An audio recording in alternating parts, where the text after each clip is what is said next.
Welcome to Precision Signals. I'm Sean Khozin. Today's guest is Sunil Verma, a physician, educator, clinical trialist, and one of the most influential leaders in oncology today. Sunil is Senior Vice President and Global Head of the Oncology franchise at AstraZeneca, where he oversees the global strategy and execution of one of the largest oncology portfolios in the world. Sunil was born in Zambia, raised across 3 continents, and was accepted to medical school at the age of 19. He went on to become a deeply respected breast cancer oncologist and medical educator in Canada, mentoring more than 100 trainees, many of whom now lead cancer programs around the world.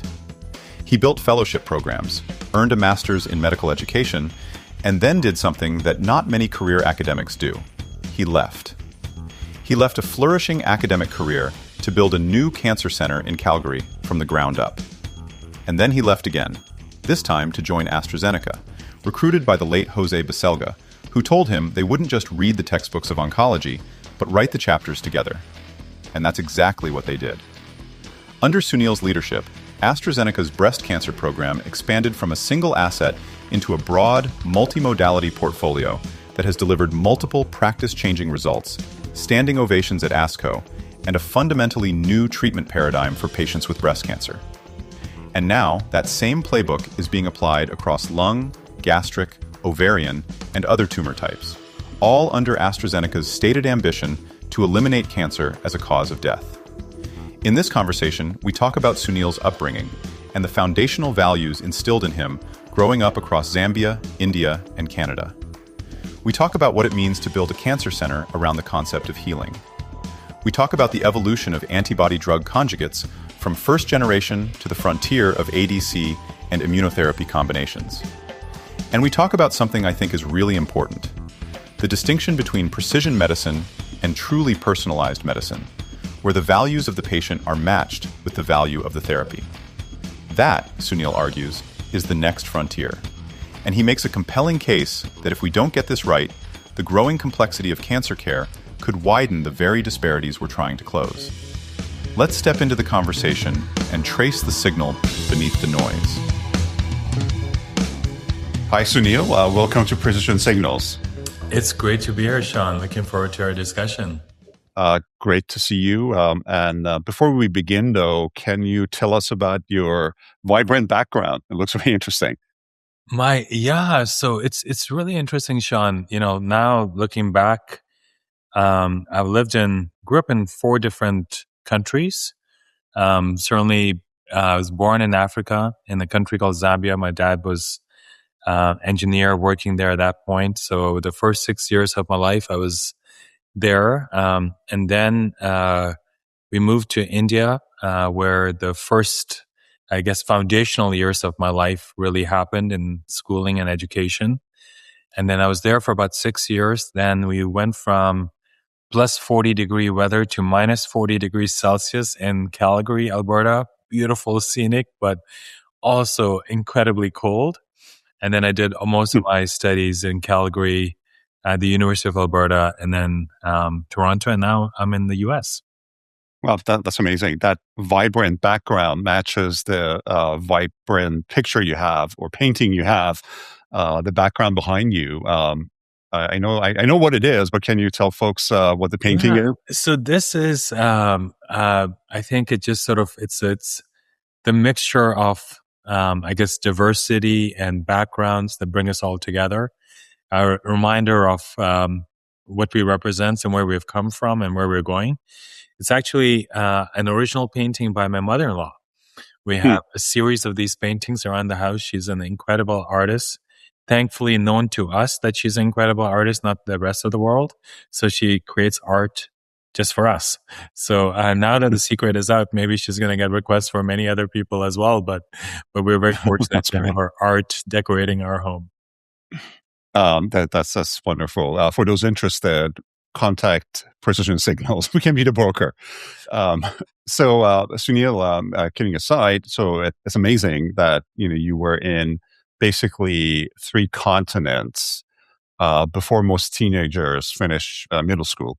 So how did growing up like that between cultures shape your worldview? And more importantly, how does it influence how you lead today? Thank you. I think first and foremost, the grounding value of hard work and discipline really came through from my father and my parents. They certainly struggled as they grew up, and my dad, when the Indian-Pakistan partition happened, he lived in a refugee camp for the first early years of his life, and he, Wow. he used to get up at 4 a.m. and sell the wheat from the day to pay for his daily school and for him and his brother. So very early on, I learned how important hard work is and how important discipline is. And I certainly got that from him. Still trying to instill that within our kids, but it may skip a generation, but I think they certainly value that. And I certainly valued it. And the second big part of that is, of course, the global health, which is a big part of the reason why I joined AstraZeneca, and a big part of seeing healthcare and how it was delivered in different parts of the world, including in Canada, and that ability to really learn, but also impact cancer care and broadly global healthcare was certainly, I became very interested in it, and continue to make that a big philosophy on where and how we can bring medicines to patients across the globe. And then the third, I think, is just the adaptability and agility that you learn when you have to go from continent to continent and different school systems and different environments and different cultures. And I think it gave me a comfort in taking risk, and gave me a comfort in switching disciplines at times, to say, you know what, you can do it and you've done it before. So I think that learning was certainly there. Sometimes my wife says, okay, it's okay for you to just, stay in one zone for a long period of time, but I do have that energy and that ability and agility. And I think that comes from growing up in different countries and continents. Well, it makes sense. And you've made very intriguing pivots throughout your career that we're going to get into. And it seems like there were certainly foundational values that were instilled in you very early on. So our team surfaced a fact that I found quite interesting. Correct me if I'm wrong. You were accepted to med school at the age of 19, right? Very early, very young. Was medicine always your plan? And if so, was there a particular experience or mentor or moment that pulled you towards medicine? Yeah, I was, now in retrospect, I was way too young to see life and death in front of my eyes at that young age. But I certainly knew that I wanted to do something in healthcare. Again, growing up in these different countries and having that exposure and seeing, the need that was instilled in me, that I wanted to do something in health. I was interested in science and interested in helping others, and again, the global background. So health was certainly on top of mind. I went to my undergraduate in University of Calgary, and I remember going into the first class, which was for people who were interested in medical school. There was an evening session, and there was 2,000 people who showed up, and I was like, "This is going to be much harder than I thought it was going to be." But I think and my marks were, they were decent, they were good, but my interview went really well at that age, and I still remember having that interview and really bringing sort of my authentic self in that interview when the questions came up of why medicine, and are you ready for it, and is this the right career, and are you ready to invest the energy, the time, and effort? And it was genuine. I wanted to help people. I wanted to do it so that I can contribute towards global healthcare, and I wanted to be part of giving back to society. And I think that was, noted, and I was accepted. The youngest in the medical school, and it was a remarkable time to grow up in your early 20s, when you are yourself, I think, becoming an adult, at the same time, you're seeing the world in a very different lens, because you're seeing the reality of those who where fortune hasn't served them well. Many of the diseases, of course, are maybe genetic, but there's many environmental contributors as well. And you start to see, how can you help people when life hasn't been too kind for them? So I really appreciated that opportunity. I think I learned medicine firsthand. I went to a great medical school, University of Alberta. I remember when I was in my second year of medical school, I was already running an inpatient ward as a medical student with 50, 60 patients, because you just had to go there and you had to help out and help patients. And so I think I grew up quite fast, and it was just a great experience. It seems like the human dimension was quite palpable to you early on. A lot of us learned that years later when we started to practice, and some people actually struggle to cope with that because that's not something you're necessarily exposed to. And if so, you are seeing bits and pieces of that in medical school, but it seems like you were quite embedded in the human realities of practicing medicine, which I'm assuming later on, it gave you more clarity and precluded some of the surprises that the rest of us have when we start practicing in the real world. So early on in your career, Sunil, you dedicated yourself to medical education. You actually have a master's degree in med-ed, and you built fellowship programs. And a lot of people that go down that path remain career educators. You already mentioned about that essentially entrepreneurial spirit that compels you to take risks.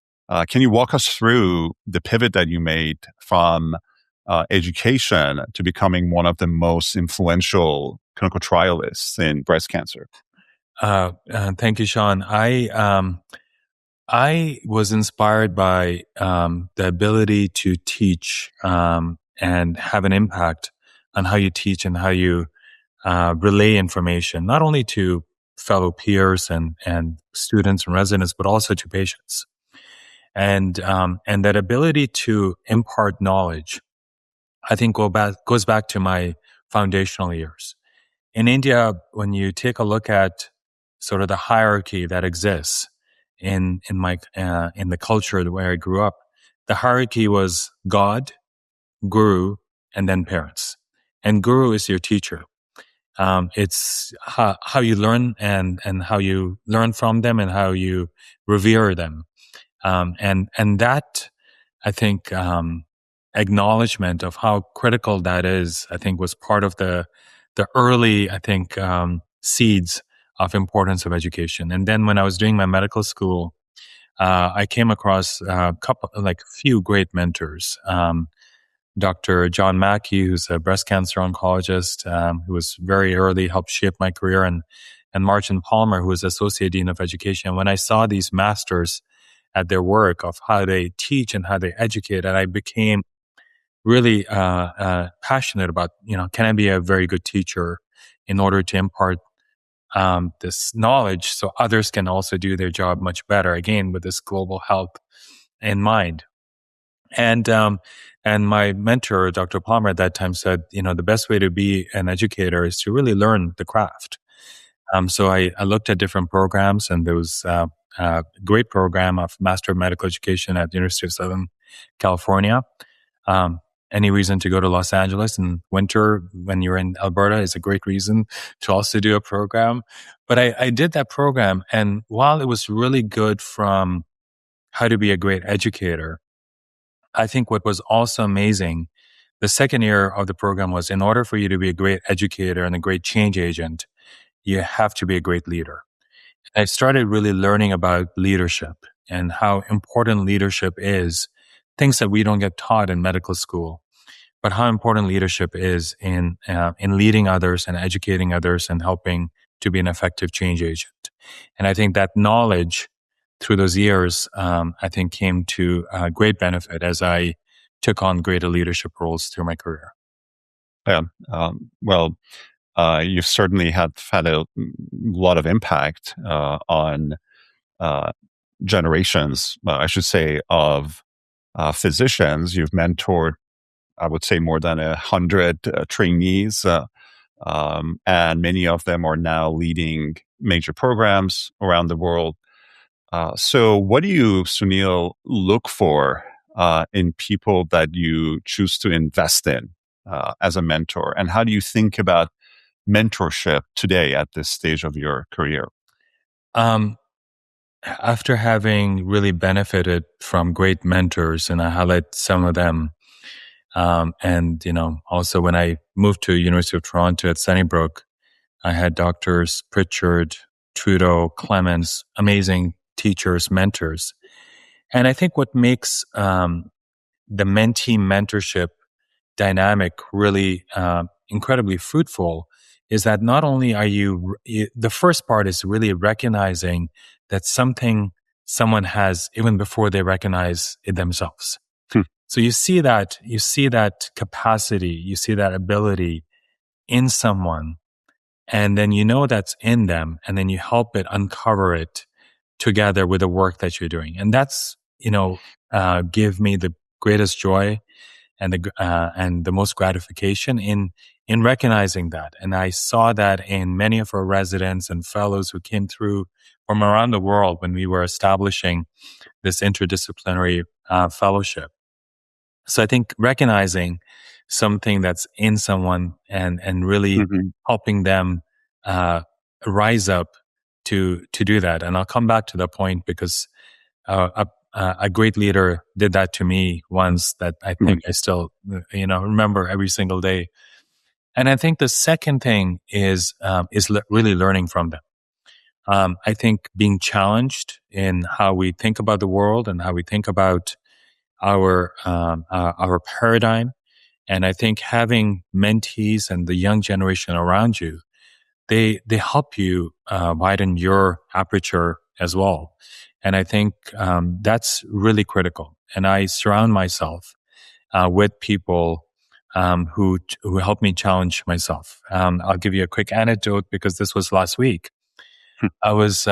We had a great leadership retreat on application of artificial intelligence. And we had leaders from great companies and leading companies were there. And then one of the evenings I went and I met with the 25 to 30-year-old startup CEOs and were leaders just to hear from them.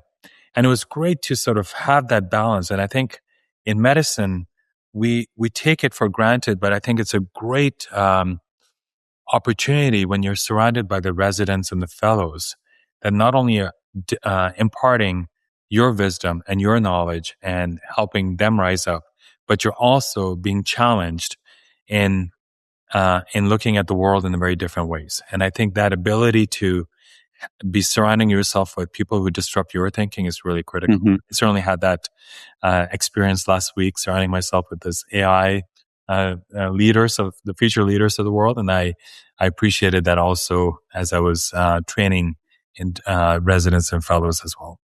Speaking of seeing something special in people, Sunil, obviously Calgary saw something very special in you when they recruited you because they wanted you not only to run an existing program, but build a new cancer center from the ground up, which you did. That's a very heavy lift, especially for someone as young as you were. What did that feel like when you were given that responsibility at the time? And what do you think you learned from that experience building the cancer center that you think you couldn't have learned any other way? So Sean, yes. So, I chronologically, I finished my medical school now nearly 30 years ago, which is a scary thought. But in the first, after making sure that I focused in on a field where I felt that I could have the greatest impact, which was in cancer, because of the humanity of the disease, but also the rapid transformation of the therapeutic paradigm in that field. I spent most of my early career in Toronto, about 12 years, really helping the residents and the fellows through the education program, then pivoting towards clinical research as I was learning from them. And I was being part of this incredible transformation that was happening in breast cancer at that point. And I was seeing that the fruits of that impact was certainly quite substantial as we were transforming care around the globe with the research. And there was no intent for me to go and move from an incredible career that was taking place in University of Toronto at Sunnybrook.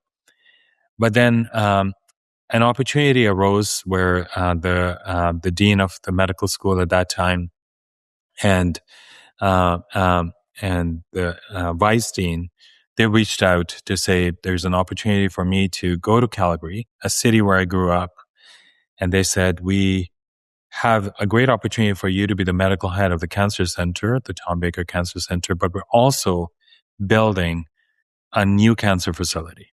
This will be a 1.3 million square foot facility. We have the funding signed off from the government, and you will be an important clinical architect of what the design of this cancer center will be from the ground up.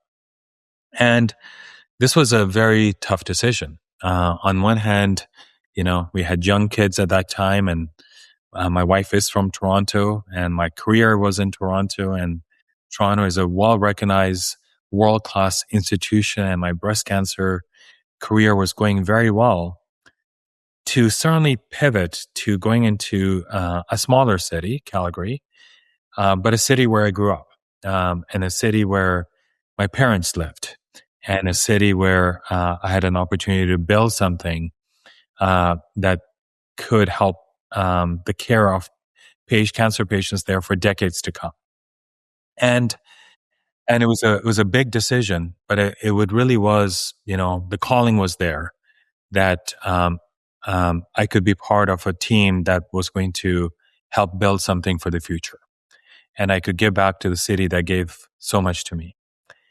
And so December 2015, we packed our bags and moved to Calgary, and my parents were very happy. But what was interesting, Sean, and I haven't shared this too often outside, so it took about 3 months for the license to work up, and before I could start clinical work, I was in the role on January 1st, 2016. And then in middle of January, my dad got diagnosed with prostate cancer. So my first clinic at the Tom Baker Cancer Center was not as a clinician, but as a caregiver for my father, who was diagnosed with prostate cancer. And I did not know that diagnosis, of course, before, but sometimes serendipity happens, and I needed to be there for him.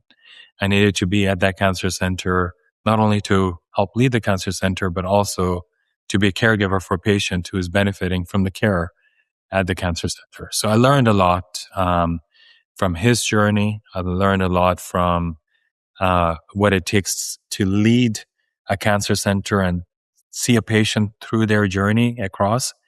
And then we instilled that and we brought that forward in the design of the new cancer facility. And the one thing that sticks to me, because we worked hand in hand with patients as we're thinking about what that design of that facility would be.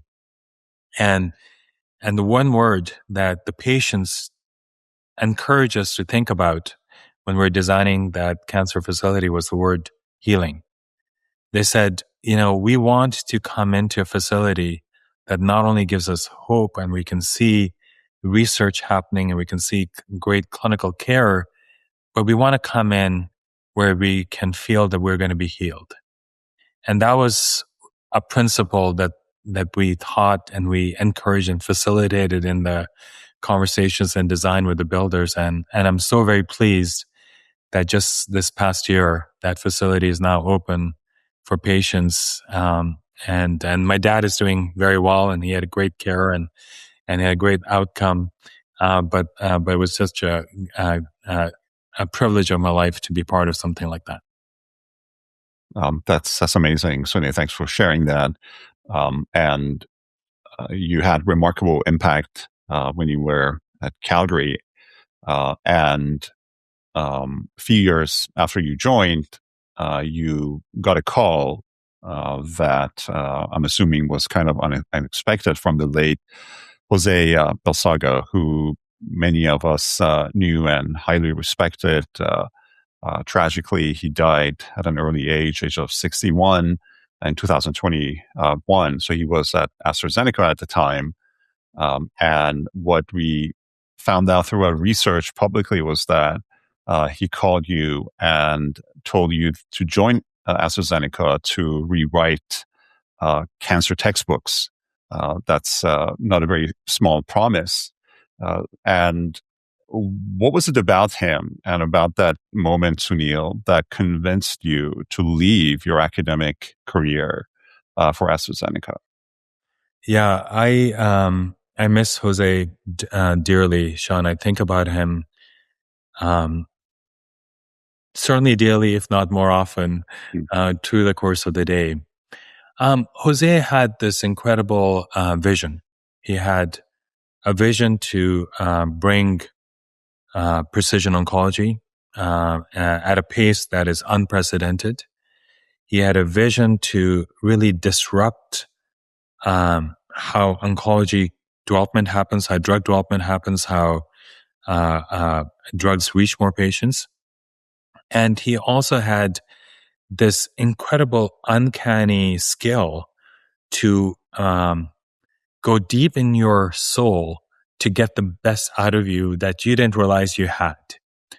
And I saw, parts of that because we worked very closely through the development of many cancer and breast cancer medicines since 2007 when I first met him.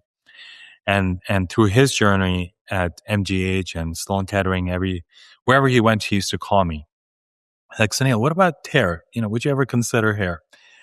But when he was at AstraZeneca, he became the president of R&D in January of 2019. And a partnership was announced, of course, between AstraZeneca and Daiichi Sankyo to advance the next antibody-drug conjugate. Jose called me the day after the partnership was announced. And we happened to be at AACR. It was, I believe it was April the 1st or 2nd of 2019. And we spent a good 2-3 hours just talking, mapping out. And I was sharing my vision of what cancer care is going to look like, what breast cancer care is going to look like, what the potential of ADCs are. And he was sharing his vision. And you could start to see he was getting more and more excited. And his word to me was, Sunil, we can read the textbooks or we can write the chapters. Let's write the chapters of oncology together. And we have this opportunity. I will support you. You'll have my full utmost support. Our CEO, Pascal, I had a chance to meet Dave Fredrickson, who is leading our oncology unit. I had a chance to meet him. And I'm like, this is the right leadership group. Under Jose's direction and under incredible support that we have, said we can really transform oncology. And that was 2019. I had another difficult conversation with my wife to say, we're going to move again. And her question again was, why are we doing this? And what gives you the belief that this is the right decision? And I said, just like you trusted me when we moved from Toronto to Calgary, that this will be transformation for the people in Calgary to build something. I said, this will be transformation in oncology, what we're going to build together. And certainly the best decision of my life. Remarkable, Sunil. Seems like Jose certainly kept his promise in terms of giving you the support that you needed. And you delivered, to say the least, because you joined in 2019 and the breast cancer program expanded dramatically to a broad multi-asset portfolio. How do you create that kind of acceleration within such a large organization? Yeah, Sean. So the first thing that we did and was that we said we have to transform the paradigm of the lens that we take a look at how breast cancer is being treated, because we were very rigid in our thinking about these are the lanes and these are the lines and this is how it happens. And my view was that we can redraw the lines of breast cancer. And Jose's view was we can blow up the swim lanes. And we said, let's do that. Let's redraw the lines and blow up the swim lanes of how breast cancer can be considered and managed. And it came from having a coalition both internally to make sure that we invested behind the studies and the assets and recognize where breast cancer paradigm needs to go, and also bringing collaboration across the clinical community to make sure they challenge us, they support us, they think about sort of how we're thinking about it, and engaging with them in helping to create this new view. And whether it was ASCO when we had standing ovations for one of our pivotal studies, many of our pivotal studies being presented, or when we see the transformation that we have seen in breast cancer care. And just through last year, we had 3 of our studies presented that have changed the results and outcomes for patients in first-line breast cancer across HER2 positive, triple negative breast cancer, and hormone receptor positive. And that road from over the last 6 years was to make that happen. And the vision was there, and I think the effort was there, the collaboration was there, and it showcases to us that when you have that compelling vision, that you're able to achieve it. And we're so very grateful for the community that has been part of writing these chapters. And we're doing that now in other tumor areas, lung cancer and gastric cancer, ovarian, and soon prostate cancer and pancreatic cancer. We have a clear ambition with our rallying cry to eliminate cancer as a cause of death. And we have a belief that working closely and engaging closely and addressing those patient needs, that we can eliminate cancer as a cause of death. Oh, Sunil, that's a very high bar, and it's very remarkable and respectable. Clearly, your leadership style has been very effective. One of the things that stood out to me when I was reviewing the fact sheet on your professional experience, I noticed that you've described yourself as a Zamboni driver, clearing the ice so that others can skate faster. I love that metaphor. What does that philosophy look like in practice on the ground? Yeah, I think, Sean, there is well, that's a Canadian reference, by the way. The Zamboni drivers, hockey fans out there, in order for the teams to skate faster. And I think my leadership style has evolved over the years and through the roles as well. I do think, I do think that, I certainly had, as a physician, as a healthcare administrator, a much more servant leadership style, and I think that suits well and is necessary and is needed and is there.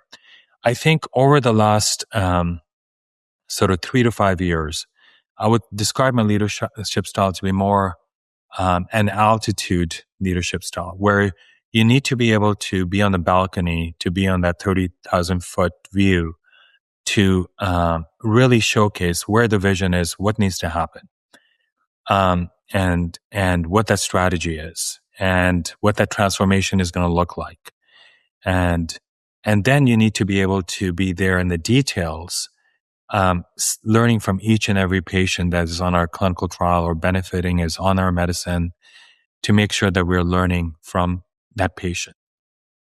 And that ability to be in the details and ability to set that vision gives you the credibility to lead effectively, but also gives you the collaborative spirit that you require and the energy and the momentum. And connecting that altitude leadership with a sense of purpose. And, we work in a multinational company, but that purpose, which is patient first, science first, and addressing a patient need with the right scientific mindset serves us well. It will serve the patient well, it will serve the community well, and it will serve the business well. And I think that intersection, that when that occurs, is what creates a rallying cry where there's a lot of energy and positive intent, both internally and externally, in how we partner. I think creates some momentum.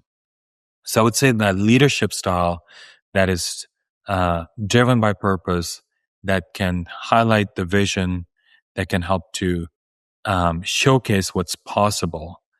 And then you have an ability to go into the details as you work hand in hand to lead to a new state, I think is what has led to the great success. Now, what I've been thinking a lot over the last few months is, of course, the disruption that's happening with technology and specifically with AI. What is that mindset or leadership shift that needs to occur in order to lead with this technology empowerment? And happy to discuss that. But I think that's something I've been thinking a lot about. Yeah, looking forward to digging into that.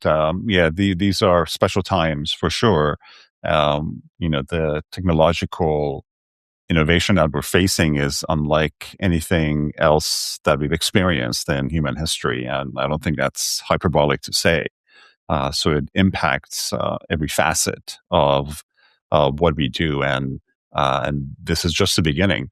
But before we get there, Sunil, what do you think about the lessons that we've learned from the first generation of ADCs, the second generation, as they can be extrapolated to and apply to where we're going today with the new generation of ADCs and also bispecifics? Yeah, Sean, it's interesting. I would answer that in three segments, in three waves of how medicines and cancer have come about. I think in the first wave, which has been really sort of the precision medicine wave, where we have biology that's defining a target, that's defining the medicine. And I think, great stories in breast cancer, lung cancer, hematological malignancies, examples of you have a great target and you have a great medicine. And really, I think that's the first wave of precision medicine. I think what was exciting about sort of, our work in ADCs and continuing on, both in HER2 and now in TROP2, is where you have now medicines that are defining the science of a biomarker.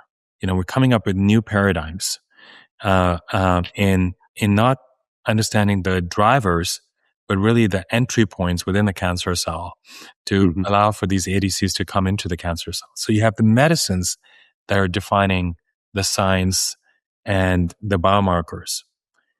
And I see now the third wave, though, that is going to come, which is how technology is going to help us take a look at all of these different medicines and help us realize true personalized medicine.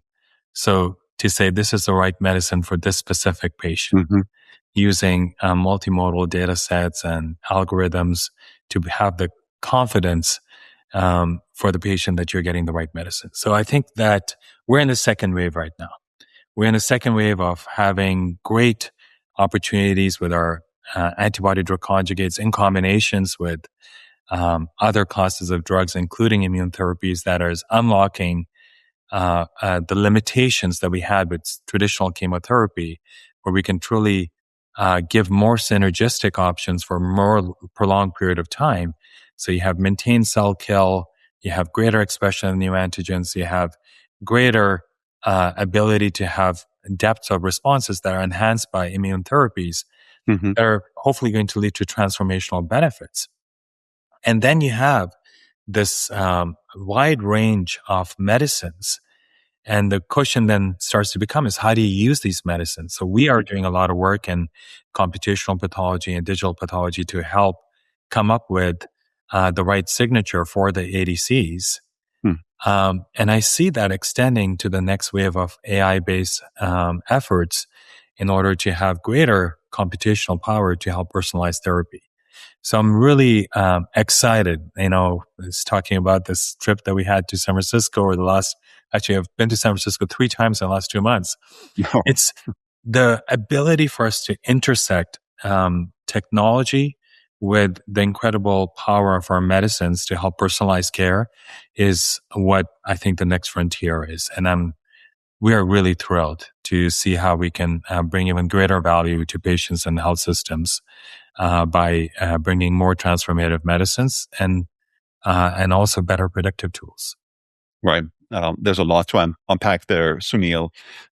Maybe we'll start from what you're describing, which is essentially a more bottom-up way of thinking about designing new therapies that is mechanistically sound and rational versus top-down, where it's trial and error mostly. And I think in the past few years, we've been somewhere in between. And you're describing a mechanistically anchored approach, augmented by our new computational tools and capabilities. Do you see any barriers to that, whether it's regulatory or, frankly, how we practice medicine today? Are the workflows able to accommodate precision oncology at the level of detail and scale that you're describing? I think if we don't do this, if we don't deploy technology, I foresee even greater complexity. So I see the power of technology to really help to simplify. When I was treating hormone receptor positive breast cancer, we had 2 or 3 options. Now we have 7 or 8 options. In the next, few years, there may be 10 to 15 options. So for that community oncologist, for the person who does not live and breathe, the data from the San Antonios and the ASCOs every few weeks, that's going to be really hard. It's going to be really complex to say, how do you make a decision for the patient who's sitting in front of them? Because no longer it's biomarker A equals treatment Y. Now we have biomarkers A to S and treatments, A to Z. And how do you mix and match? And what is the right therapy for that individual patient? Because they may have multiple biomarkers, as we're defining, and they may have multiple therapeutic options. So this is where I think the application of technology is going to be so critical to say, based on the tumor factors, the host factors, the clinical factors, here is the right therapy for that individual patient. So I think if we don't do this well, we're going to be in a land of complexity, greater complexity, and that complexity may lead to greater care gaps between those who have the knowledge and those who do not have the knowledge. And I think having the ability to now democratize knowledge through technology, having the ability to have applications that could sit on clinical decision support tools that help to really simplify decision making for the benefit of the patient and for the confidence for the patient and the provider, I think is going to be a great next frontier that we are here to support. Now, that may or may not be an AstraZeneca medicine. I don't think that is as relevant. What is relevant that the patient who is benefiting has the confidence that they're getting the right medicine.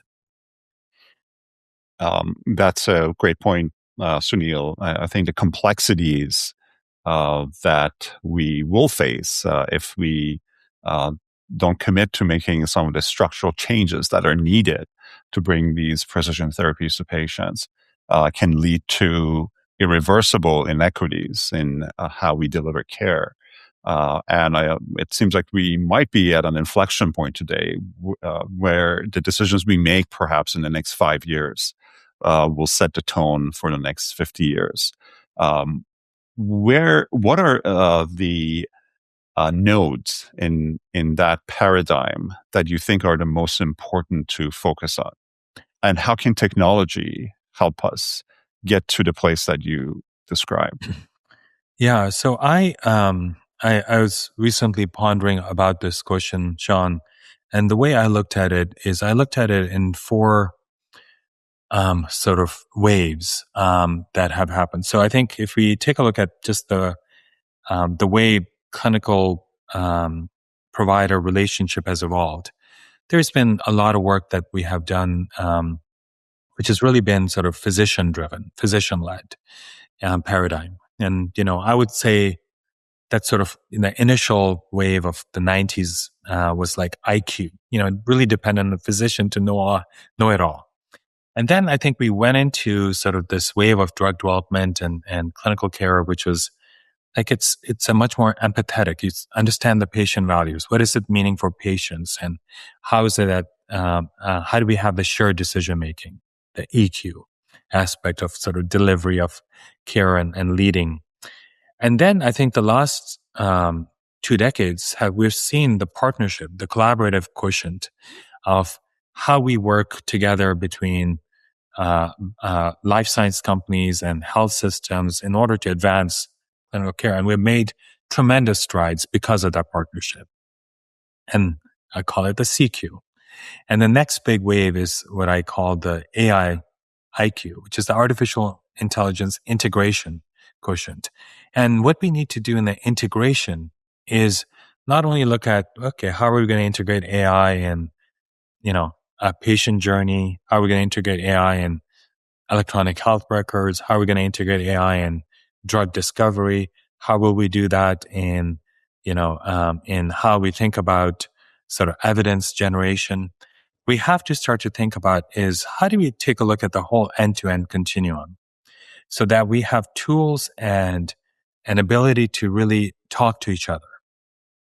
We have to have firewall, and we have to prevent the patient privacy and make sure that those firewalls in place and make sure that we never cross those boundaries. But we have to start working together and translating knowledge that we have and learning from the gaps that exist in the clinical care and the clinical community in a much more rapid and quick fashion. And I think that ability to bring systems together is going to be very important for us to be able to deploy technology, not in just segments, but that goes across the continuum. And my view is a big application, as we talked about, is not only just simplify decision-making with greater confidence, but also improving the patient experience so that when they're on a medicine, they know what are those side effects? Are they more likely to get those side effects? When are they likely to get it? So it's much more proactive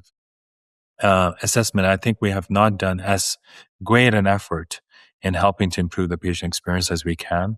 So I do see that integration of technology allows us to start to now be a better partner for patients as they're hopefully benefit from the medicines. That's a beautiful vision for the future, Sunil. In a way, we kind of have been there before. There was a time that the therapeutic doctor-patient relationship was quite important. You knew everything about the patient and their families, and you treated them holistically. Physicians used to make house calls and learned a lot about the environment of the patient, how they live, where they live, and how that influences their outcomes.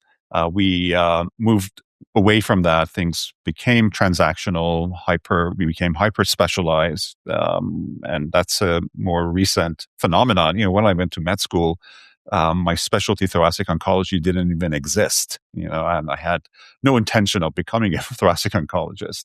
But things changed, and there's a lot of information that the human mind has to process and memorize, and that has led to essentially hyperspecialization. So technology can, in a way, take us back to a time where the therapeutic bond between a doctor and the patient was quite strong. Hopefully, it can automate the mechanics of the enterprise so the human aspect can become more of a focal point. That's what I'm getting from what you're describing. That would be a very hopeful scenario. You're absolutely right, Sean. If I may, complete that thought process, you're describing exactly the power that technology has, because now you're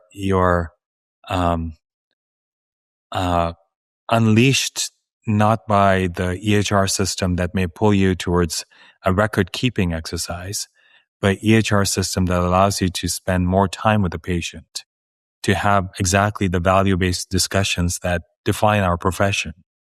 And I think there's a great opportunity for technology to be more humanizing than dehumanizing in that shared decision making, because the patient will have access to the same information as a clinician would, and you have the same language, so that bar that the scale that widened the gap between an expert versus a patient is now bridged because of technology. So you have a much more humanistic interaction.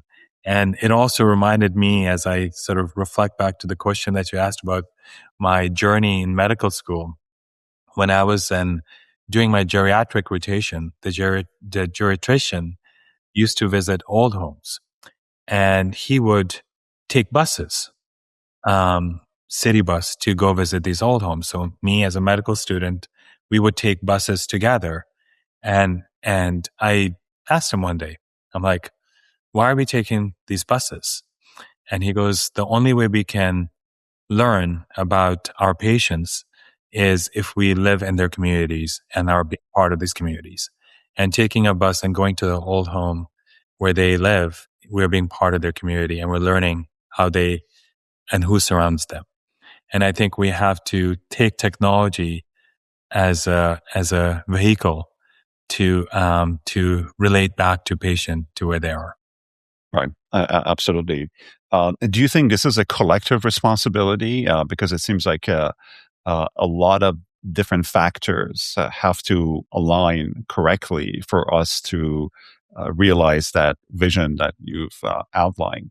And if so, what role can each of us play? There's a role that the individual clinician perhaps can play, patients, companies, industry, drug developers, and also the federal government. And everything in a way has to converge on what you're describing, the vision that you're outlining. How do we get there? How do we instill that type of collective effort across the community in an ecosystem that some describe as quite fragmented? I think it's a recognition, Sean, that the current approach is no longer acceptable, where many patients get disease diagnosed at a very late stage. Many patients, when they receive their treatment, they don't know whether that is the right therapy for them. They don't know whether they're going to get the side effects or they're not going to get the side effects. The strain that exists in the hospital systems, when they have to give care that may have been prevented if it was acted on earlier on. So I think there is many aspects of our healthcare system that are broken. And this calls for all of us to say, what can we do to realize the full potential of with this incredible gift that we're getting from the technology that allows us to maybe predict before some side effect, give us greater confidence as to what is the right therapy, to learn if the therapy is not working, so that learning is not only for that individual patient, but is also for the patients that have a similar cancer in the future. We're creating a learning system. So absolutely, this has to be a joint effort together. This has to be us all working hand in hand to say the system of today is no longer acceptable.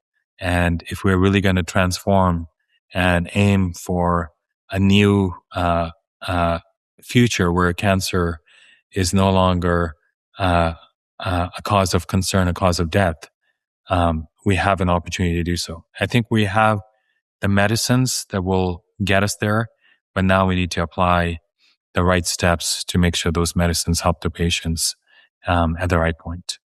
Yeah, absolutely. It seems like the questions that we all have that we need to collectively answer to get us to that point need to be thoughtfully addressed today, because we don't want those questions to answer themselves, because that could be a world that would make no one happy.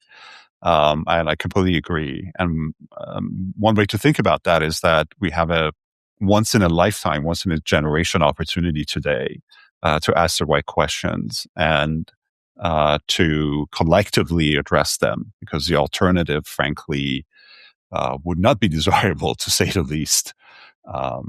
Sunil, we're almost out of time, unfortunately. There's a lot more that I wanted to cover, but perhaps I'll ask one final question. You recently turned 50, right, if I'm not mistaken, and I noted that you've said you're just getting started, which is great to hear. Speaks to your stamina and energy. Let's say it's now 2036.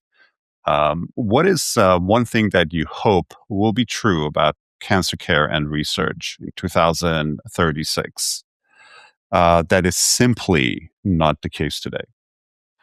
I still feel like that young medical student who is walking into the first medical class at age 19 with the same energy, the same commitment, the same passion to do good for more.